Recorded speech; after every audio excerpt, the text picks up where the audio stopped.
Alors, les enjeux de cette opération collective de modernisation se trouvent dans son intitulé, puisqu'il s'agit de moderniser les commerces de proximité ou encore l'équipement pour certains artisans leur permettant soit de rénover leurs bâtiments pour être plus économes en matière énergétique ou alors de s'équiper de matériel plus performant et moins consommateur de carburant. On pense des fois aux équipements des maçons par exemple. Cette opération en fait répond très largement aux besoins des commerçants et des artisans puisqu'ils peuvent s'équiper de nouveaux matériels numériques leur permettant d'avoir accès à une clientèle plus large. Les partenaires de cette opération sont assez nombreux. On retrouve les 3 EPCI du Sud-Manche, Villedieu Intercom, Granville Terre et Mer et l'agglomération Mont-Saint-Michel Normandie.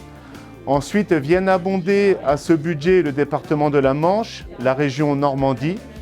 Et on retrouve des partenaires techniques comme la Chambre de commerce ou la Chambre des métiers.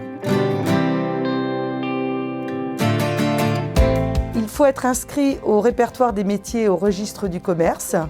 Il faut avoir au moins 1 an d'ancienneté. Il faut ne pas réaliser un chiffre d'affaires supérieur à 1 million d'euros de chiffre d'affaires. Il faut avoir besoin de faire des travaux. Il faut que l'enveloppe soit au minimum de 5 000 euros. Il faut être à jour de ses obligations fiscales et sociales. Et puis il faut avoir une surface de vente inférieure à 400 mètres carrés.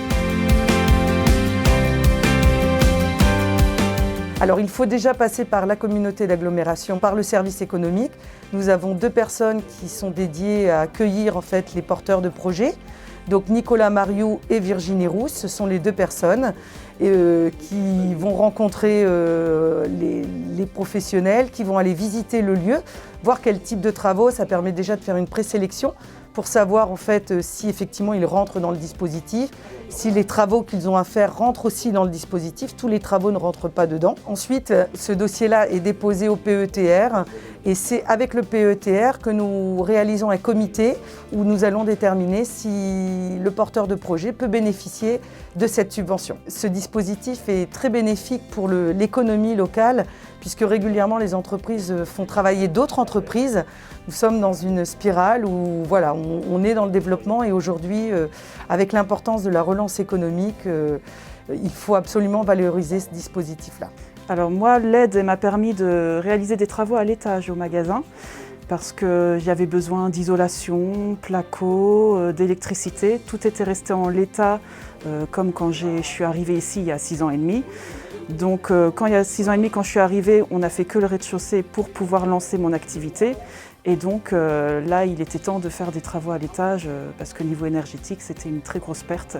Il était temps de remettre un petit peu au goût du jour pour que je puisse avoir un espace de stockage et un bureau à l'étage. Cette aide me permet d'être plus confortable financièrement. Écoutez, je remercie la communauté d'agglomération, la mairie qui ont toujours été là pour nous suivre, qui sont là pour nous aider au niveau commerçant.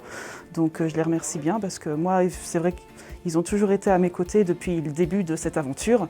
Ils m'ont aidé au départ quand j'ai créé mon activité, la mairie a été là derrière moi, la communauté d'agglo a toujours été derrière, donc je les remercie pour leur aide. C'est vrai que c'est agréable de savoir qu'il y a du monde qui nous suit, qui est derrière nous. À bientôt sur tvie.tv.